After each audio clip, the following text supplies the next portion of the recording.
Welcome back to the Mike Shamari Show. My guest today was the voice of Jon Arbuckle in the Garfield specials and on Garfield and Friends, which is now available on DVD, volumes 1 through 3, and respectively, and volume 4 will be coming out later this summer. He is currently the news director at Bighorn Radio Network out in Cody, Wyoming. Good morning, Mike. Thom Huge, everybody. Hey, ta-da. Wait, no. No, I'm Barbara Streisand. No, wait, no, I'm not. No, you were right in the first place. How are you doing? Okay, I'm good. Good. Okay, how are you doing? I'm fine. All right. Loving Wyoming. Wonderful. Well, let's start in the beginning. How did it all start in this business for Thom Huge? Well, it all started at a small 3,000-watt radio station. No, wait. I think it was Ted Knight's explanation. Gosh, it started with falling in love with music and theater in high school and going on to college and pursuing those interests then, and as well as broadcasting at the time. And began my career out of college basically working in broadcasting. I was started at a television station in Indianapolis, Indiana. I was a floor man, film editor, prop guy. Wow. It was an entry-level deal. Mm-hmm. And went from there. Ended up getting into radio after that, after about a year and a half of that. And was a disc jockey and a production person, and I just fell in love with producing radio. So I went to work for a studio and did that for 4 or 5 years, a couple of different recording studios in Indianapolis, but basically voiceover studios. We were doing commercials mm-hmm. and industrial things, AV projects, stuff like that. And just absolutely loved it, and began to develop my voiceover career during that time. I was sitting there at the control board at this recording studio and about to do a session, and the ad agency guy was there, and his announcer didn't show up. He said, "Well, Tom, can you read?" And I said, "Well, yeah, I can do this." So I did, and he liked it, and he used me a few more times, and then word began to get around, and that was really how that started. And that went on through the 70s, the mid-70s, and in 1977, I decided that I needed to find out if I really was, if I had it. And so I went to Chicago and found an agent, had a great relationship with him. In fact, my very first audition for him was for a McDonald's national television commercial on camera, and I got the job. Wow. Okay, my first audition in Chicago. And I said, whoa, they've been waiting for me. Mm-hmm. Okay, well, I didn't get another job for 4 months, okay? But it gave me immediate validation. It gave me this huge sense of belief in myself that, oh, I can compete in this arena. I was in a union market doing national work. And I was quite content to do that for a while. And I need to back up just a second. When I was in college, mm-hmm. I belonged to a fraternity, and one of my fraternity brothers was a guy named Jim Davis. And he's a year younger than me. He was the year behind. Mm-hmm. And Jim and I became very fast friends. Talk to us about that. Well, we just had this symbiotic. I don't know what it was. He'd be walking to campus, and I'd be walking back to my place. Mm-hmm. Just passing ships in the daytime there, and we'd bump into each other, and we'd talk for an hour. Jim would miss his class, or I would mine, because it was so much fun, and that was really the birth of our relationship. Then after we both got out of school, I was the struggling actor and producer and ad guy, and Jim was he was working as a cartoonist assistant for T.K. Ryan, the cartoonist that did a comic strip called Tumbleweeds. About the West. Okay. Really cute strip, and Jim was his assistant. He did inking and ran a lot of errands, okay? And all the time that he was working for Ryan, he was working on his own ideas for his own strip, and he started out with a strip about insects. And it was really cute. The writing was wonderful, but he couldn't sell it to any of the syndicates. Syndicate, and nobody thinks bugs are funny. Okay, so he hit upon this idea of this cat, and it's interesting to see how the cat has evolved visually. He hasn't changed much from a personality standpoint, but over the years he got much better looking. When Jim first started Garfield, the character was real funky. Mm-hmm. I mean, it was pretty neat, actually. I kind of missed that. Hated to see it go the other way, but for a lot of reasons, I think he saw why it was necessary to do that, just from a commercial standpoint, largely, just so that there'd be some adaptation for product, and that would all go a lot easier. And so, 1978, Jim convinced United Feature Syndicate that this was a good idea, and so they signed him. And for a syndicated or for a cartoonist, that's just absolutely critical. I mean, there are literally thousands of cartoonists who try to get syndicated and never do. And this just basically launches you. I mean, that's your sales force. And as a cartoonist, you don't have any other way to sell your product, or at least you didn't back then.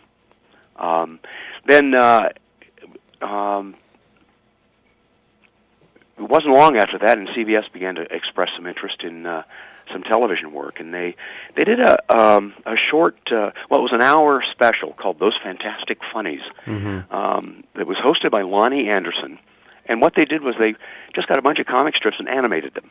Okay, they weren't regular cartoon features anywhere, not doing Saturday morning or anything like that. They just had been in the papers forever, and Garfield was one of them. And they did Beetle Bailey, did a couple of others. Anyway, Jim said, Tom needs to be the voice of Jon. He knew my work as an actor, and so made it possible for me to do that. Then a year or so later, they decided to start doing primetime specials. And the very first special that they did, I was not in. CBS insisted that be a Los Angeles actor. That was the world they knew. I think it was Sandy Kenyon, right? Right, I believe so. And shortly after that, they started talking about special number 2, and Jim really took my cause to heart. I didn't even ask him to. He just went to CBS and said, "This is the guy I hear for this. Let him audition." So I put together an audition tape of the voice and sent it out, and they all said, "That's fine." Okay, now remember, I'm this actor back in Indiana and Illinois, and this show's going to get produced. All these shows got produced in Los Angeles. So that was kind of a big investment for the producer, for Lee Mendelson, because when we recorded, they had to fly me out to L.A. to do the recording sessions. Now, 1 or 2 specials a year, not a big deal, and they could afford to do that. But then later on, I went to work for Jim. In 1984. Okay? I went to work full-time for Jim as a television producer and writer and creative director. And his... excuse me, I'm struggling with some bronchitis here. He was determined to create a new comic strip, and he wanted to do one that would appeal to children. Comic strips, syndicated comic strips, or any comic strips in general, or even panels, aren't written or made for kids. They're really made for adults. Okay, because kids don't read newspapers historically. And Jim said, we need to change that. We need to build a new audience. We need to draw kids into this and learn, give them a chance to learn to like to read newspapers. And United Feature Syndicate thought it was a good idea. So we worked very hard at Jim's studio, and keep in mind, this is a place that basically existed to take care of the licensing business for Garfield. Okay, it's a company called Paws Incorporated, and at the time there were 45 employees, something like that. A lot of artists and designers, cartoonists, and some business people, and just the normal mix you'd see in an office also. So I joined that crowd, and we worked with some of the artists and with Jim and me, and and a couple of other folks there on staff, and developed this property that we ended up calling U.S. Acres, which was a comic strip about a farm, a bunch of little animals on a farm. Jim felt real good about that because that's where he grew up. You know, he grew up on a farm in Indiana, and felt like he could relate to all of that. And it was great. It was a great joy being part of all that and helping him develop these characters and create, you know, brand new characters. That comic strip debuted a couple of years later, like I think it was 1986, in 500 newspapers. That was unheard of at the time. Wow. Okay, when Garfield debuted, he was in 45 or 50.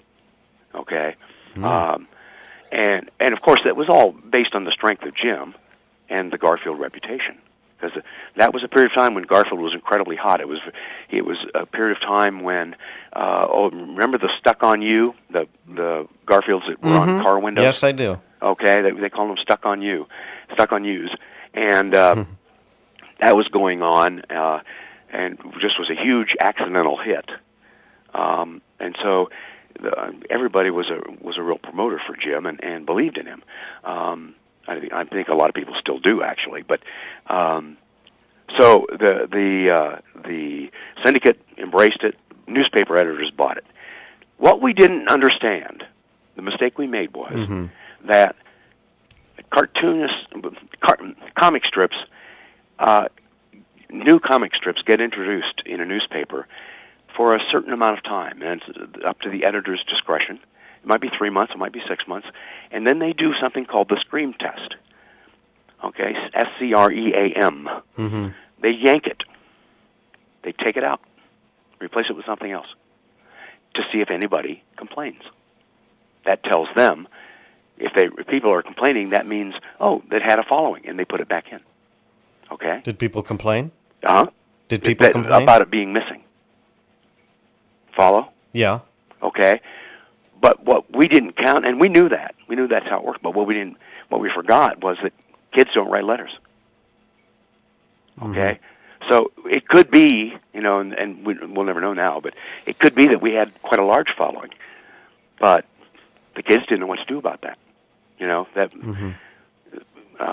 This was a comic strip that was really aimed at, 5, 6, 7, 8, 9, 10, that age group.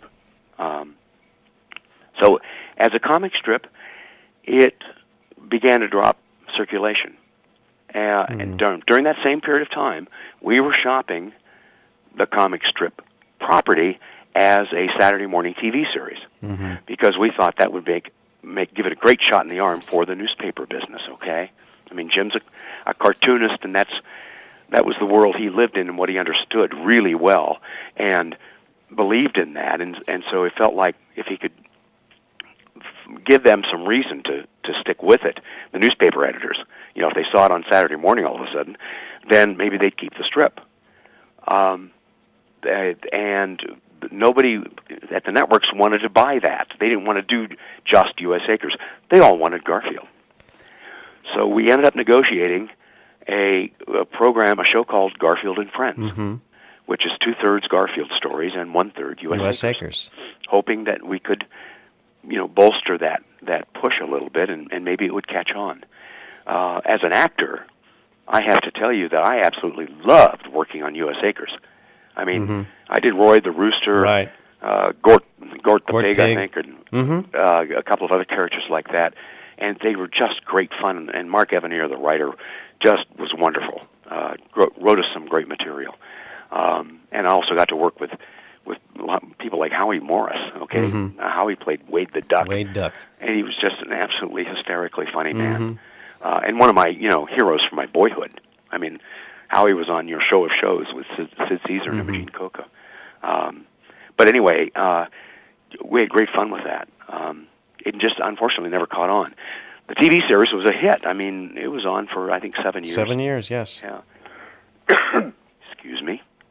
No problem. And not only was it the first year was a half hour. Every year after that, it was an hour show. That's phenomenal in the television world. I look back on that with a great sense of pride, and really warm feeling, and feeling like we had a success there. You know, to last that long. I mean, some TV series only last a few episodes, and we were not only were we not a half hour, we were an hour show that after the first year went another 6 years. Great joy in all of that production process. I got to work with some of my personal heroes. I got to work with people like George Earl Jones. James Earl Jones? James Earl Jones, excuse me, yeah. Or what's his name? Stan Freberg. Mm-hmm. I don't know if you know who Stan was. Oh, I know who he is. Okay. I know who Stan Freberg is. Well, okay. The History of America, part 1 or whatever. Stan was I grew up on his comedy and went to school on him. It was some of the most difficult recording sessions I ever did, though, because he came in and he was doing some of his stock characters that I remembered, and I just couldn't stop laughing. Okay? This was not exactly the pinnacle of my professional career. I just had no discipline. He would start reading in one of those voices that I remembered so well, and he just put me away.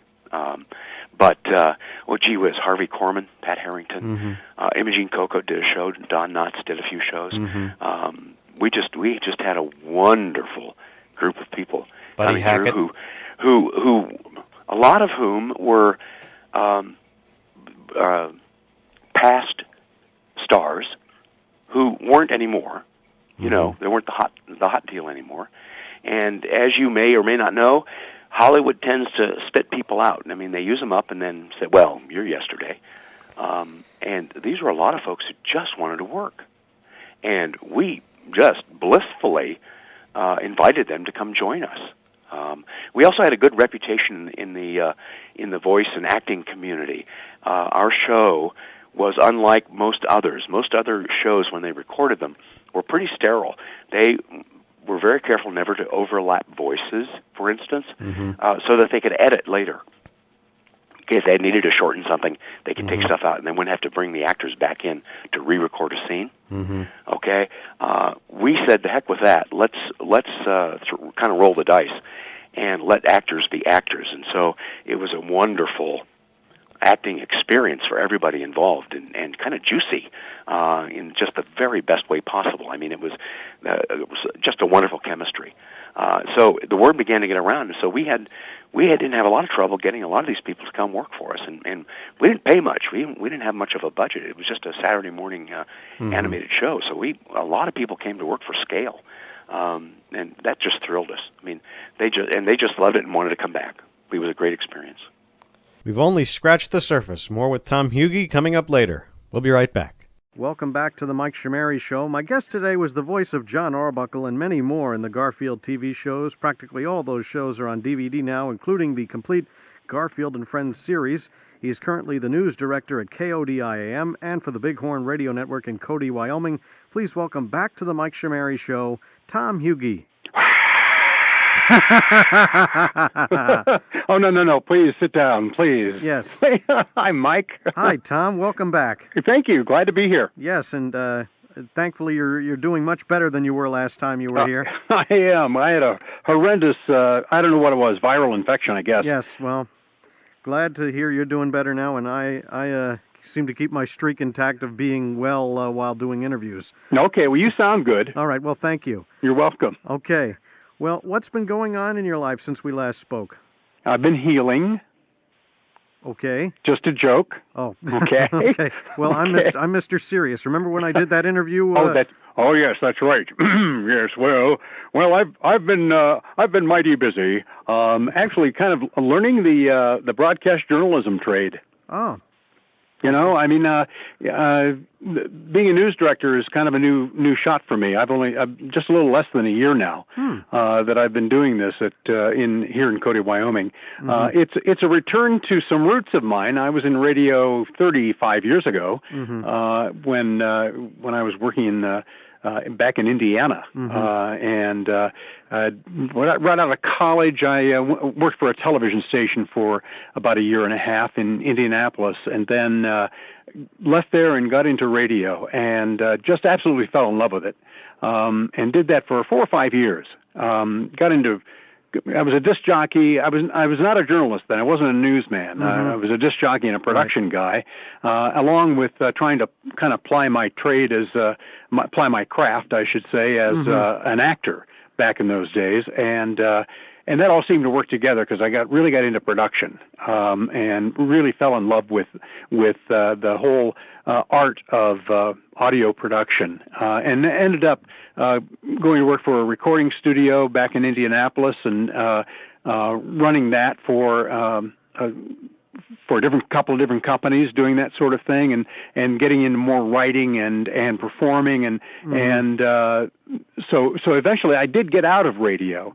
So it's been fun getting back to it here in Wyoming, and I've kind of taken to it. I mean, for one thing, I'm working with some very nice people. I really enjoy the people I'm working with here in Cody, the staff and the people that who are our guests and who come in. I've just fallen in love with this whole community. Actually, really enjoy being here. But I've enjoyed getting back to radio and discovered that all in all, it's just a matter of being a storyteller, and I've always done that. Mm-hmm. Yes, you did it last time here on this show. It was a two-part interview. If you go to MikeShamari.com/interviews2, both parts of the interview are up and running, so check it out after this interview is over.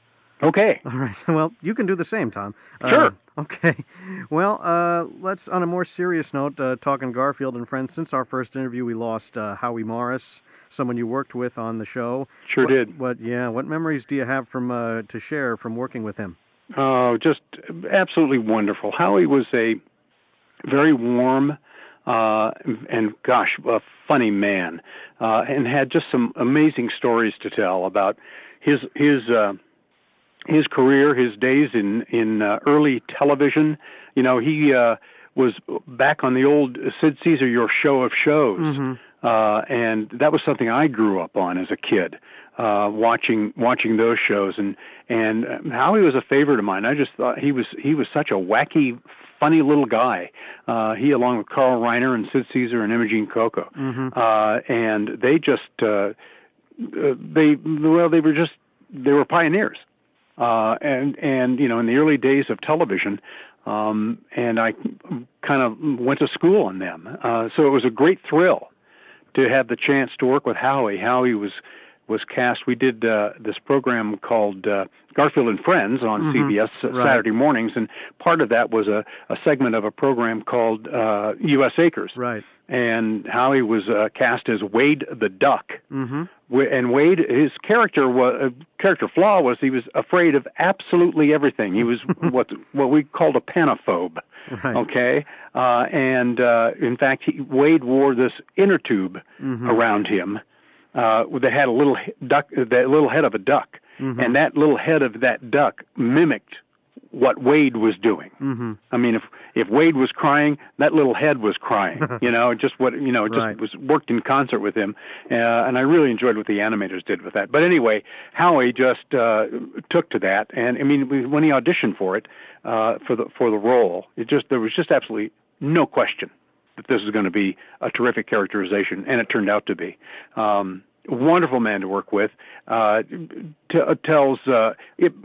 He just was so nice and understanding and very professional. You know, I mean, he would come in. He came in to work, but you know, there were always downtimes in recording sessions. So Howard was very happy to fill some of those gaps, you know, with his own stories. Well, you can always edit. Yes. Well, you know what? I think I'll leave that in because it shows it shows that I'm human. Well, you are. Okay. We're all human. Right. Yes. Might as well make some David Letterman-like sounds. That's it. That'd be good. Yeah. Okay. We're talking with Thom Huge once again. Oh, fine. Associate my name with this. All right. Well. Oh boy. You're on the Mike Shamari Show on Web Radio WCWP. Once again, getting serious, and a more recent loss was Lou Rawls, who sang the songs for the Garfield specials, in most cases along with Desiree Goyette. Did you ever get to work with him or did you record separately? We always recorded separately. I never met Lou. Oh. It was always a treasure, though, to have those those vocalizations be part of our show. I mean, I was thrilled that he was able to do that. I'm going to see Desiree here, and actually, after this show airs. All right. Okay. This program airs. I'm going to see her this weekend, actually. Oh, wow. Yeah, I'm going out to California. All see right. some family, actually. Okay. So I assume you're still in touch with Desiree. Just occasionally. Okay. A wonderfully talented woman. She's very involved in her church now, and is I think the director of music for the church that she belongs to, and is doing some things like that. I think she also has a website, but I don't remember what it is. So, folks, if you after this interview or while you're at your browser, go look up Desiree Goyette, and I'm sure her website will come up. But that would be DESIREEGOYETTE. That's right. Yes. Okay, and she was, of course, the voice of Nirmal Cat.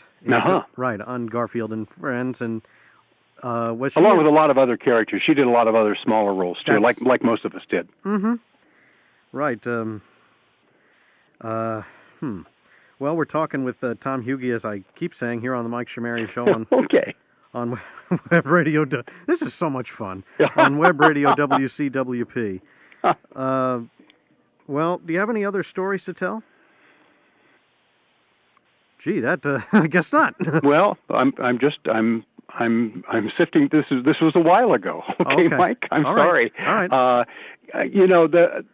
Yes, I do. One of the joys of my life in doing this program was the chance to work with some of my idols. I mentioned Howie; he was one of them. Mm-hmm.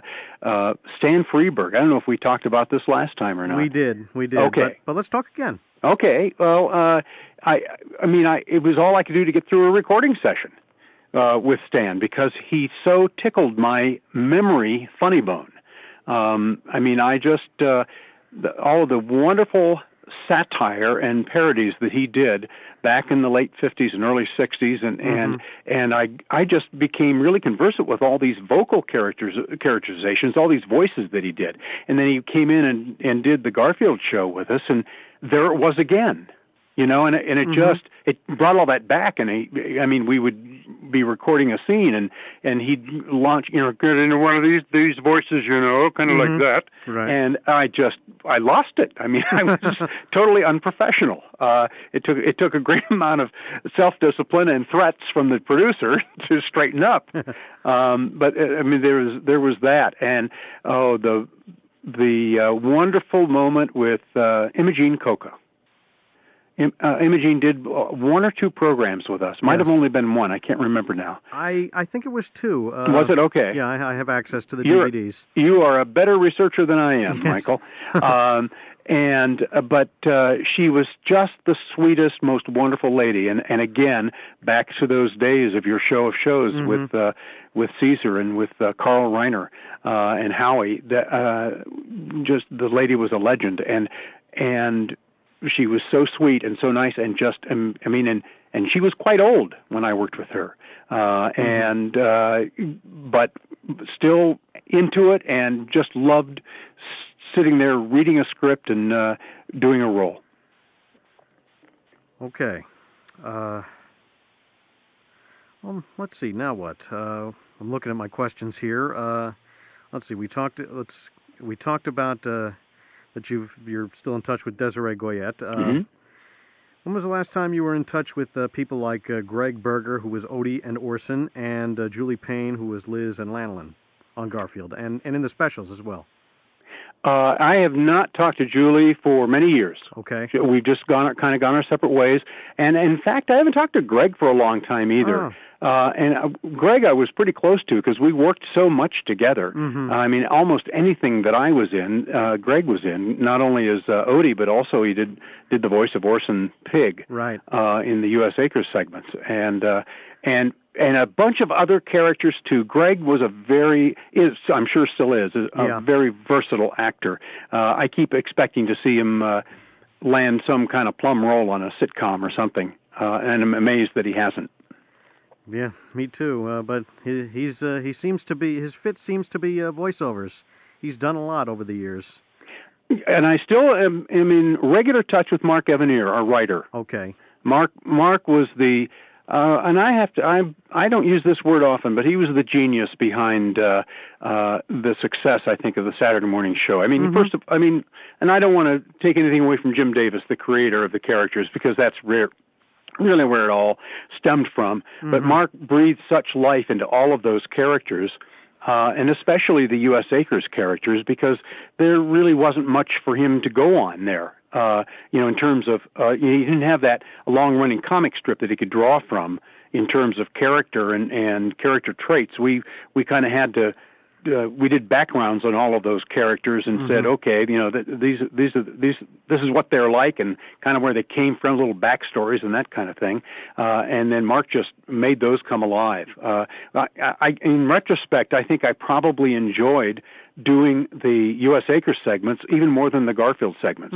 I did Roy the Rooster on that mostly, right? And that was just so much fun, and I guess in a way a lot more slapstick. I think Garfield was a bit more cerebral, but the U.S. Acres segments were always a lot more fun and a lot more chasing around and falling in puddles and stuff. Right, and getting hit with pies. You bet.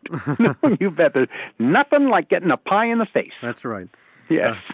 There was one. I've been watching the DVDs lately as we record this, and there was one episode where you mentioned there was like a special holiday where you mentioned the name of a particular meat and you get hit with a pie. Oh yeah, I vaguely recall that, Mike. Yes, it was the Big Bad Buddy Bird episode. There was another great the Buddy Bears. Oh yes, Buddy Bears. Oh yes. Oh, sickening, weren't they? No, I actually liked them.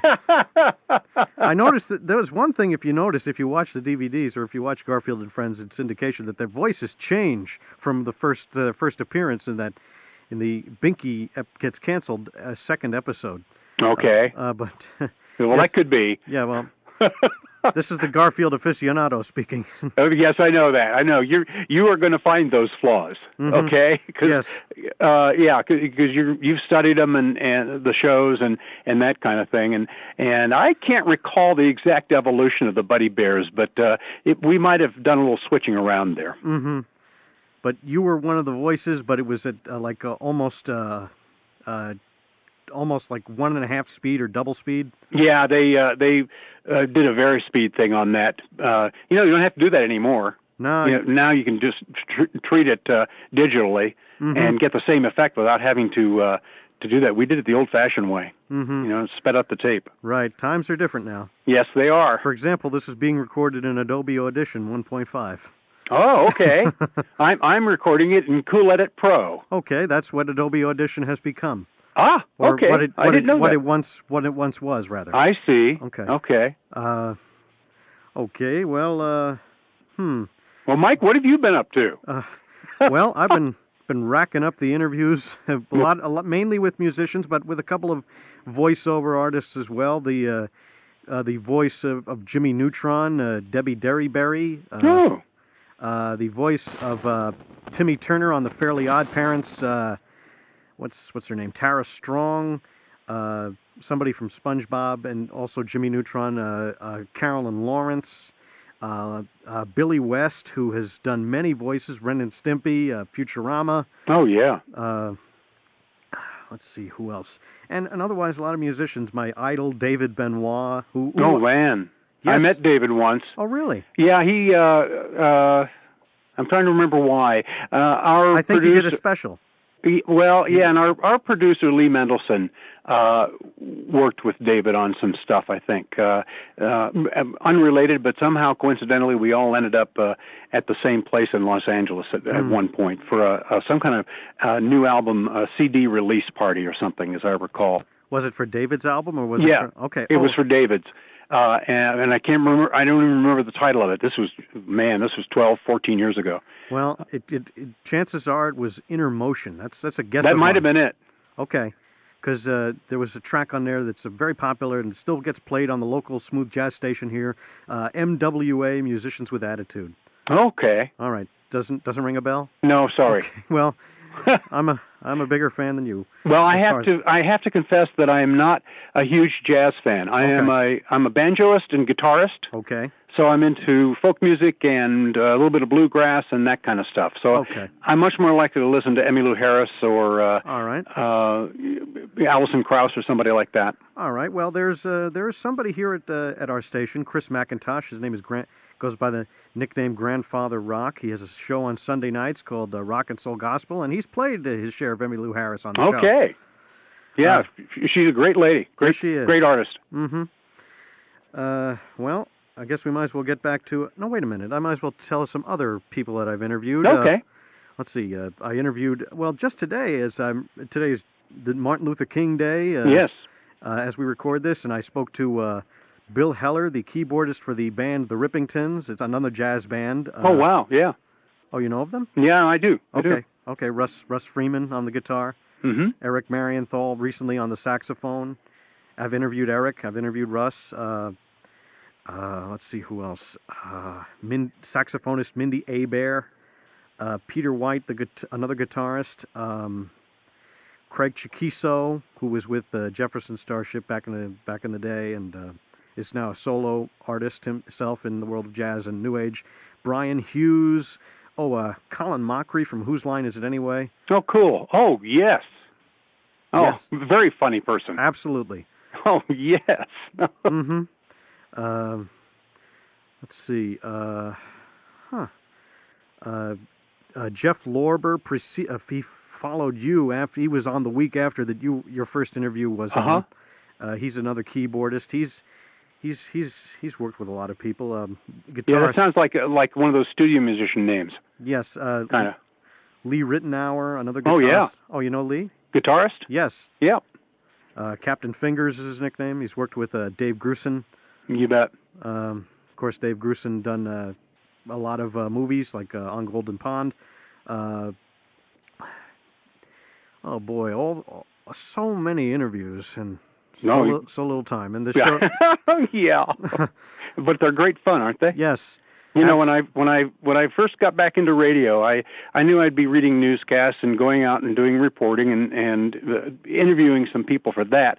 But I do a 25-minute interview program every day called Party Line here, and it's mostly a public affairs kind of thing. You know, somebody's having a fundraiser, so they come in and talk about it and that sort of thing.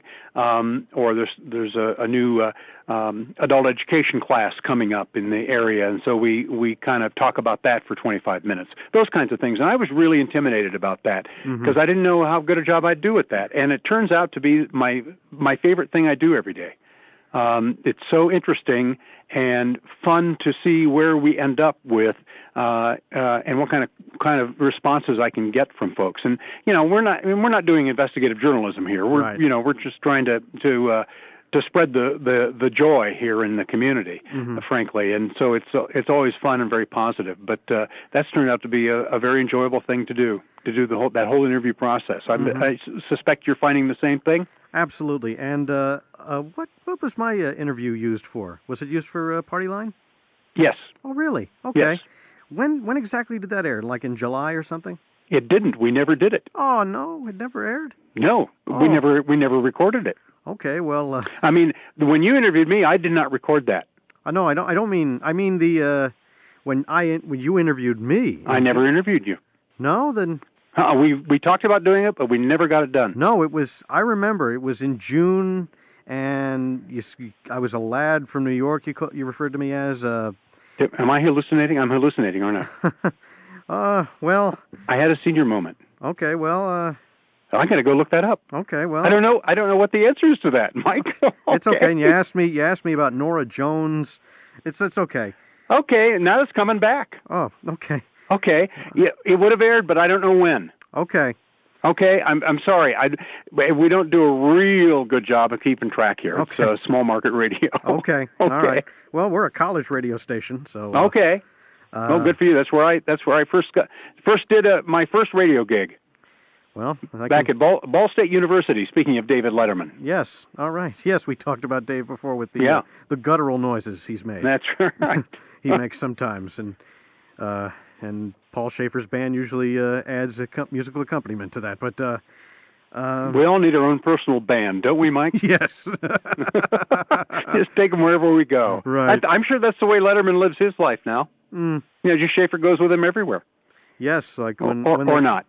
No, well, when they went to Iraq, but like last Christmas '04, they did come with him, and also comedian Tom Dreesen came. Right. But I was thinking, you know, like when Letterman, you know, would just like go shopping. Okay. No, He just take the band with him. No, he doesn't. No, he doesn't bring him with him. You him. don't think so? Okay. No. Okay. Seems like a good concept to me. Yes, he's a good man. Yes, he is. Yes. You know, he's one of those people, I think, and I liken him to Ernie Kovacs. Do you remember Ernie? You're too young, but maybe you've seen some footage of him. He was another early TV pioneer, and he died. Actually, the anniversary of his death was just a few days ago. He died in 1962, and he was a real pioneer and just did wonderful things on television. Very comedic, classic kind of stuff. And he was one of the first people I thought that ever really understood what television was about. And Letterman is another one of those people. They understood or understand that television is such a temporary, wispy medium. I mean, it's a medium of the moment. It's here right now and it's gone. And so let's not take it quite so seriously. And I think that's Letterman's strength. I think, excuse me, that's that's the way he works, and I think that's his attitude, and I really appreciate that and admire that. Yes, as do I. For those of you just joining us, you are sitting in with a nice conversation between Mike Shamari and Thom Huge here on the Mike Shamari Show on Web Radio WCWP. Man, we've been talking for a long time now. We have. Yes. And I'm sure it's very, very interesting. I'm sure our listeners will agree. Getting back to I have another story. Okay, go ahead. Okay, you can put these in wherever you want to. Okay. Okay. All right. We worked with George Foreman, the heavyweight champion of the world, and you know George and his sons George, and George. But he came in and guested with us on the Garfield show. That's right. And my wife Karen, who is a special ed teacher here, and back then, at that time, back in Indiana, got to come along on the trip with me to go do the recording session. And she met George, and George was a very nice man. And after the recording session, a lot of folks were taking photographs, and George beckoned my wife over and said, you know, Karen, you know, why don't you come over and get your picture taken? And she said, well, you know, I teach a lot of African American kids at school, and if I could have a picture with the two of us, that would just really be great for me. And he said, well, come here. And he posed and had her hold up her fists like she was going to punch him, and he cowered in fear for the photograph. Okay? I mean, that was the kind of guy he was. He just was very unassuming and a very sweet man. And still is. Apparently so. Yes. Along the lines of Garfield and Friends, you co-wrote all the U.S. Acres songs for that show? Well, most of them, yes. Okay. Yes. That include the main theme, and Roy's theme. You know, the main theme, I'm pretty sure that was Ed Bogus. Oh, okay. All right. Okay. We did what were called feature songs. Okay. Okay, Ed did all of the fill-in stuff. Okay, the background stuff and the theme, the opening and closing theme. We did the feature songs where it usually turned on the plot. Okay, that there was or sometimes made the point of the story. And it was a little 1 minute or 1.5 minute long song and I did those with a gentleman named John Barnard. So you wrote those, but you didn't write themes for Roy and Wade? No. Okay, those were Ed? Yes. Okay, all right. So he wrote Wade, You're Afraid. No. I wrote that song. Oh, you did? You wrote it? So I didn't know. I just never thought of that in terms of being Wade's theme. But I guess that's where that came from. Yeah. Okay. All right. Well. Yeah. Boy, you're bringing back some memories for me here, Mike. Yes. I mean, we wrote a ton of songs for that show. I'm thinking, man, 60 or 65 different songs. Wow. And so they, after a while, they kind of run together, especially when you're doing,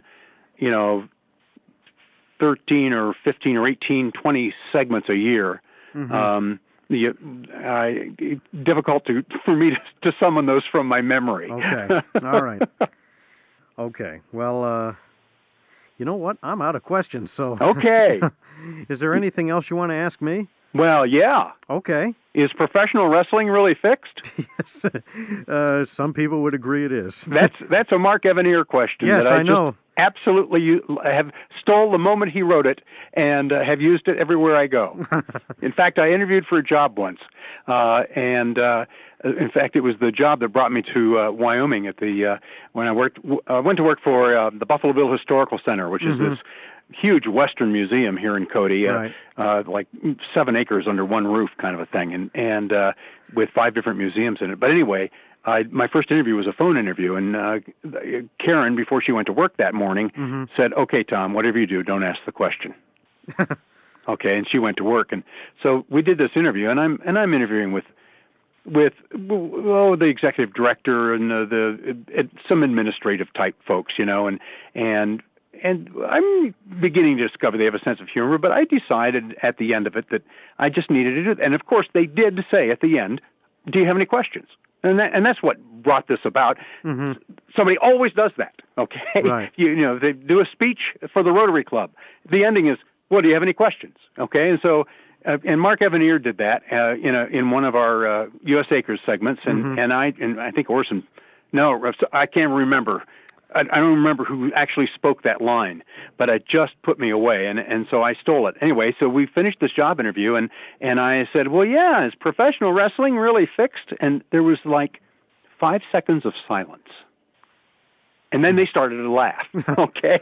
I broke into a cold sweat thinking, okay, well, Tom, you just blew it there right at the end. It was going so well. But anyway, I got the job. All right. So I guess I don't really have any questions. Okay. Okay, Mike? Well, hey, man, this has been a great and long interview. It has. We just riffed. Yeah, well, enough about you, Mike. What do you think of me? Oh, man, you're the greatest. Okay. Hey, take care, guy. All right, this has been Thom Huge here on the Mike Shamari Show, and it's been a half hour. So we'll be right back with more music, believe it or not. Maybe we'll play Pat Metheny Group's album, Pat Metheny Group's... Easy for you to say. Yeah, The Way Up, which is a continuous 74-minute song, but we're not going to do that. Okay. Okay, we'll be right back. Ciao. Well, tell us about how did you come up with some of the voices, like on Garfield and Friends and the Garfield cartoons and the U.S. Acres cartoons. As you said, you did Roy Rooster, you did Gort, and on Garfield you did Jon Arbuckle and Binky the Clown, to name a few.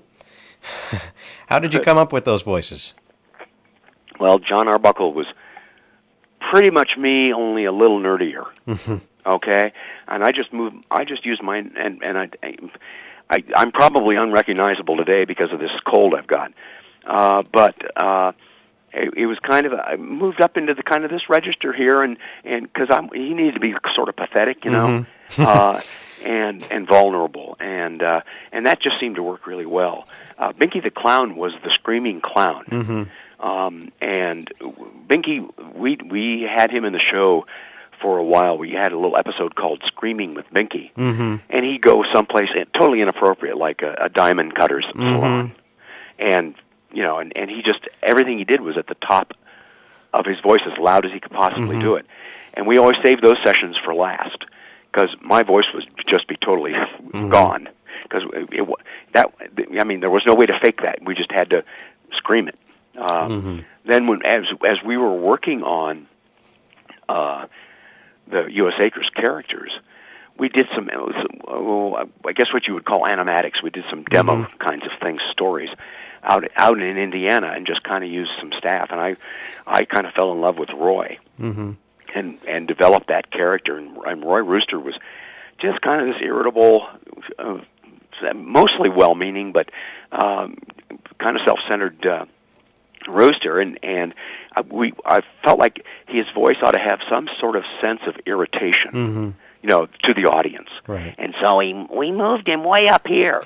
Well, hello, Piggo. and just, Orson. Pardon me. Orson. Oh, Gort was. No, I said hello, Ors. Oh, yes. Orson. I'm sorry. I'm cute, but I'm really deaf now. Okay. Okay. So tell us about Gort.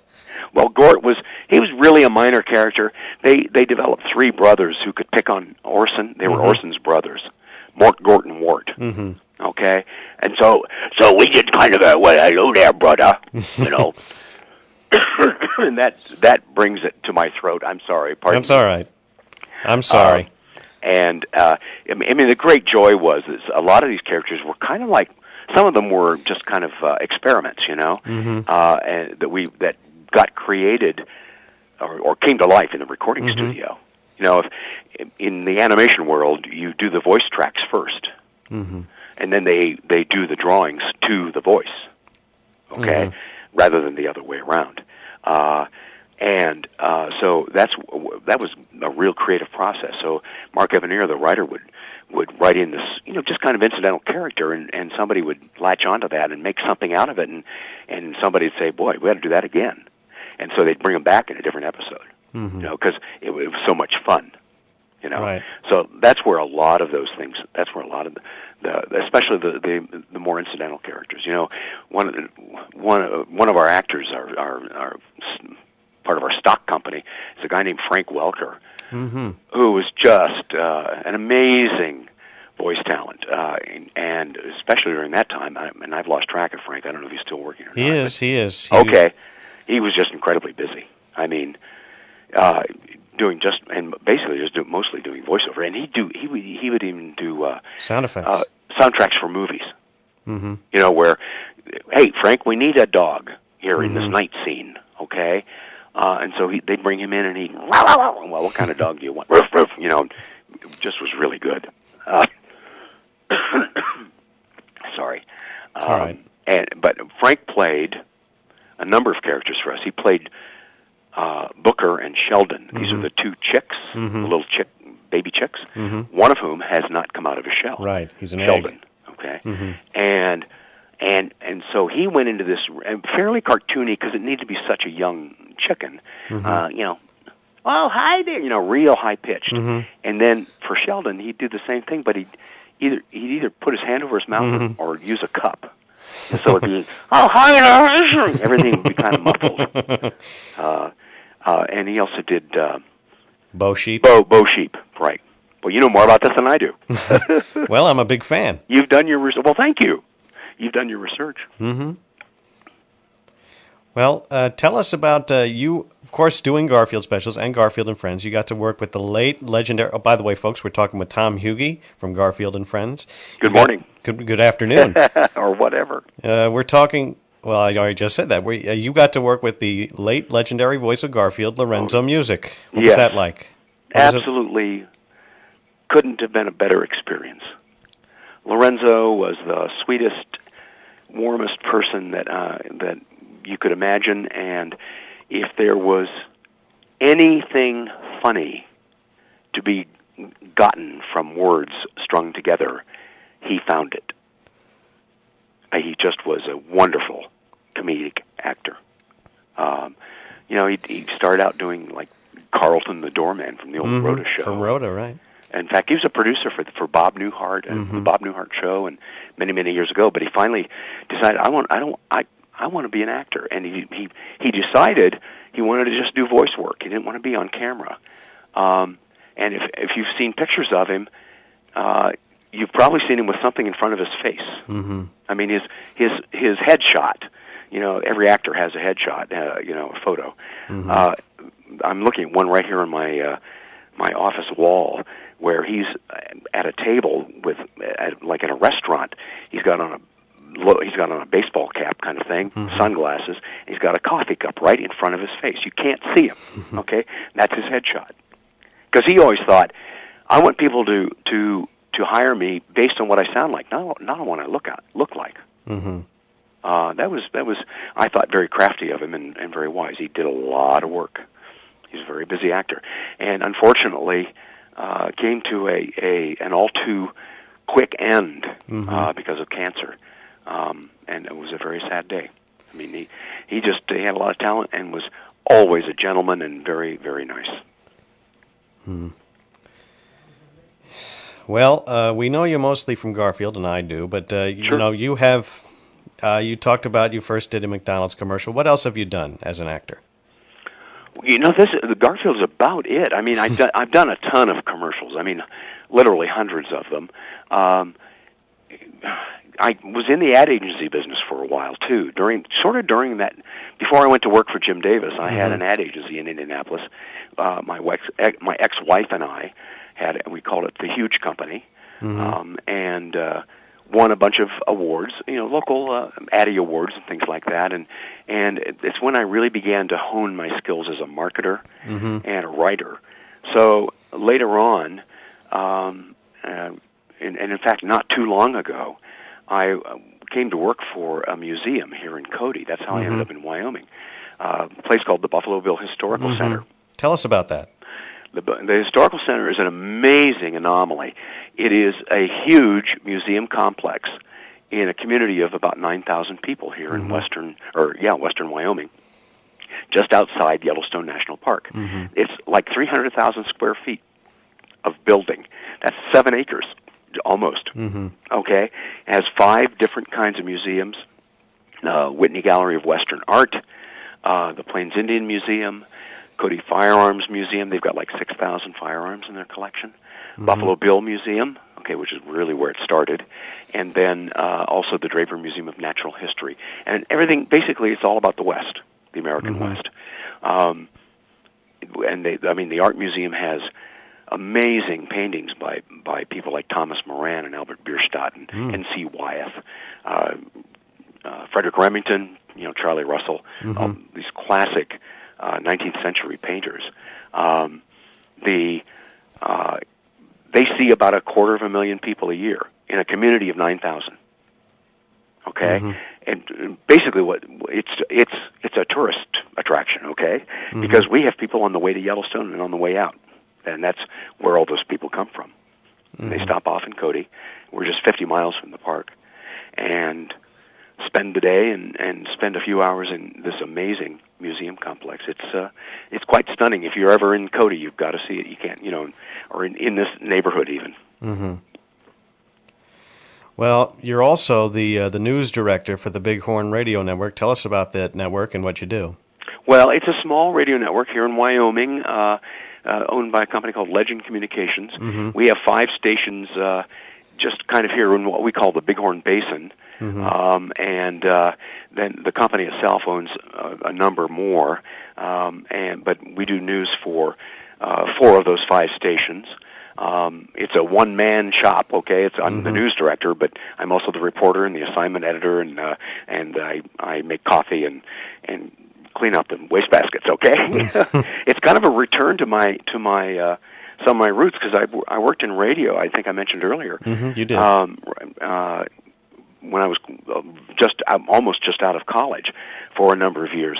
I was a disc jockey and a production guy then, and now I'm doing this news thing, and I'm finding it just fascinating. I figured out a long time ago I'm a storyteller, and I think that's what this is about too.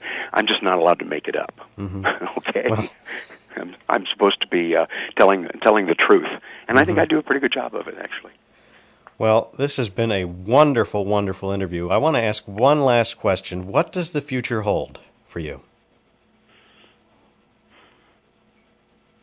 Tough Gosh, one. if I knew that. I expect that this is where I'm going to stay. I'm not interested in, moving up to larger market radio or anything. I've done all that. This is a great way. I'll confess, I'm 60 years old now, and this is a great. We live in an amazingly, stunningly beautiful part of the world. I look out my window and I can see 5 different mountain ranges. Okay, we're right here on the edge of the Rocky Mountains, and we live out in the country in a very reasonably priced house that's comfortable and we could afford, on 5 acres of land. To someone back out east, that must seem incomprehensible. Maybe, I don't know. And I'm not a wealthy guy, My wife is a school teacher here. She's a special ed. Her name is Karen, and she's a special ed teacher at the Cody Middle School, and loves the job. Thinks it's the best school system she's ever worked for. Well, that's good. We've made friends here and just fallen in love with this part of the world. So my guess is the future holds more of what I'm doing now, I think. Okay. Well, Thom, I want to thank you very much for this wonderful... I didn't even have to ask that many questions. You answered all the questions that I was going to ask. I kept expecting you to say, Thom, stop already.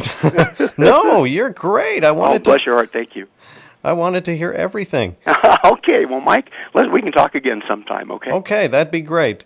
This has been Thom Huge here on the Mike Shamari Show, and we'll be right back with more music. This is the 175th Mike Shamari Show. For a year and a half, my guest today was the news director for the Bighorn Radio Network and KODI-AM in Cody, Wyoming. 2 weeks ago today, he retired from that position to become the director of the Buffalo Bill Art Show and Sale. And oh, by the way, he was the voice of Jon Arbuckle for the Garfield cartoons and Roy Rooster for the U.S. Acres cartoons on Garfield and Friends. Please welcome for the third time to the Mike Shamari Show, as you may hear lawnmowers going in the background because landscapers are here, Thom Huge. Good day, Mike. How are you doing? I'm good. Okay. Oh, please, sit down. Oh, no. No, ladies and gentlemen, thank you. Please. Just joking. Yeah. Wait, those are lawnmowers. Never mind.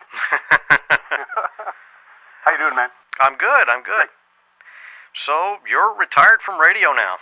Well, yeah, for now. Oh, for now. Who knows? Yeah. What led to the decision to take the new job? Oh, it was a fascinating challenge, and it was something I had a lot of background in. Before I became this news director, I was the communications director for a local museum here in Cody, actually a set of 5 museums called the Buffalo Bill Historical Center. It's a nonprofit museum. It's a huge complex, 300,000 square feet. That's like 7 acres under one roof. And they're Western museums. There's Fine Western Art, Firearms Museum, Plains Indian Museum, the Buffalo Bill Museum, and then also the Draper Museum of Natural History, okay, that focuses on the Yellowstone region, the Yellowstone ecosystem. We're here in Cody, and Cody is just 50 miles east of Yellowstone National Park, which is the world's very first national park, created in 1872. Got a little travelogue here. On your left, no. Anyway, I worked there for 5.5 years, and there's an annual fundraiser for the benefit of the museum, and it's called the Buffalo Bill Art Show and Sale. And what they do is they put together a weekend. It's actually a 2-day auction of contemporary Western art, and invite folks with means to come and attend, locals as well as folks from around the country. And they get about 500 people that come in for this art show and sale. The actual art show is on exhibit at the museum for a month before the actual date of the sale, which is like the 3rd weekend in September. And then on a Friday night, everybody gathers, and there's a little cocktail reception, and as everybody gets as most of the attendees get to see the art for the first time, which is on display, it's on exhibit in an exhibit hall, and then they move into this huge party tent where they are served dinner. And while that's happening, a huge crew of volunteers, we have like 200 volunteers, strip the art from the walls. It's the paintings, watercolors, oil paintings, acrylics, pastels, bronzes, sculptures, all kinds of terrific art, wonderful art, then gets carried outside into this tent, into a staging area, and then as dinner is ending, they begin the auction and sell, anywhere from 100 to 150 pieces of art. This last fall, in their September show, they raised over $1 million. Now, it's in 2 parts. I said it was 2 days. The second day is what they do, what's called a quick draw. Do you know what that is? I don't think so. Okay, a quick draw is they ask for volunteer artists, and it takes volunteers because they need to be willing to do this, to actually paint and draw and sculpt in public. Okay? They have an hour to an hour and a half to do a piece. And all of the attendees gather around. It's done outside usually, assuming the weather's okay. And people watch these artists. I mean, you just stand right there and watch them create this great, terrific art from scratch. And they, in an hour and a half, complete a piece, okay? And then all of that gets auctioned off before the morning is over. And it's done with a brunch and a little, little wine and spritzer and that kind of stuff to kind of make a party atmosphere. But anyway, that's the 2 days, and it's just celebrated their 25th anniversary this last September. So I'm taking over the directorship of that. I said I was familiar with this. I served on the committee as a volunteer for 6 years. I was the chairman of it for a couple of years. And just recently, their director left. And this is the person who really manages the show and makes it all happen. They have a great volunteer committee who meet monthly and kind of guide it and make decisions. And then this director, and I have an assistant, then carry out all those orders and get stuff done, get contracts signed, get artists signed for the show, arrange for catering and the tent and all of the accoutrement, as it were, that goes along with a good presentation for the evening and for the next day. So that's my job. It's basically 11 months and 28 days of preparation for 2 days. Okay. Well, best of luck with that. Thank you. You're welcome. It's been a great start. Everybody's been very nice, and we're underway. We're talking with Thom Huge here on the Mike Shamari 175th Mike Shamari Show on web radio WCWP. And speaking of 25th anniversary, today is my 25th birthday. Whoa, happy birthday, Mike. Thank you, Tom. Man, oh man, quarter of a century. Okay, well, how does it feel? It hasn't really sunk in yet, but Okay. It will. Yeah, it will. Whether you turn 50. So, somebody asked me when I turned 50, how does it feel? And I said, considering that a third of my life is over, I'm okay. And if you do the math, you'll see what's really funny about that. Yeah. You got to have the right attitude. Well, what else have you been up to since we last spoke in the winter, besides the new job? Oh, gosh, just keeping on, I guess. My wife and I play in a little band here in Cody, and so we spend time rehearsing that, and it's a little trio. We play acoustic music, folk music, a little bit of bluegrass, a little bit of blues. Do a lot of nonprofit fundraiser kind of things and volunteering our time and our efforts, and play for some retirement homes and that kind of thing. And we did a concert this summer at the Cody City Park. Cody's a town of about 9,000 people up here in the shadow of the Rockies. And they have this beautiful downtown park with a band shell, and the city sponsors weekly concerts during the summer from the first weekend after July 4th to Labor Day, and do their Friday night concert, and it's become a tradition here in the community. So we always look forward to participating in that. We're getting ready for a big holiday open house coming up in a couple of weeks, the weekend of December 2nd on Saturday. The Historical Center. The Historical Center is really the cultural center for the city, for the town. I mean, this is where everyone kind of looks toward. We don't have a college in town. There is a college in a nearby town, Powell, Wyoming, which is about 20 miles east of us, but we don't have that in Cody. And so the Historical Center kind of serves as the cultural center of interest. And they have an annual holiday open house. So they open their doors and all of the 5 museums to the community and say, come on down, and it's free. And they also invite every conceivable musical group that they can find, and as well as dance troupe and that kind of thing, to perform throughout their museum. They set up 3 or 4 different staging areas with sound systems and that kind of thing, and seats, and then people can come and go as they please all day long and hear a really wide variety of music. They see about 5,000 people during the day. For a community this size, that's formidable. And so anyway, we're getting ready for that with our trio, and that's become an annual holiday tradition for us too. It's always great fun. And they have things like Santa Claus, and you get photos of Santa, and they decorate the museum, and it's really quite lovely. And it sort of kicks off the holiday season here in Cody. We're talking with Thom Huge here on the Mike Shamari Show on web radio WCWP, and that's for those of you tuning in. And this is the 175th Mike Shamari Show, my 25th birthday. We went over all of this earlier in the interview. For those just joining us. Well, let's do it again.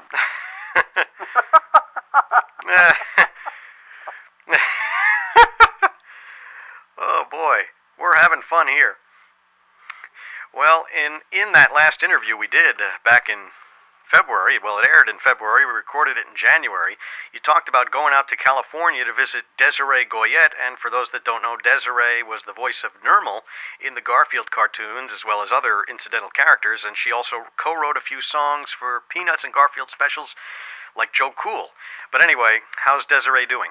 She's doing great. It was terrific to see her. It was a delightful reunion, and we had lunch with her and some other friends, one of whom was a lady named Vicky Scott, who was married to Bob Scott, who was an animator for Garfield for some years ago, many years ago.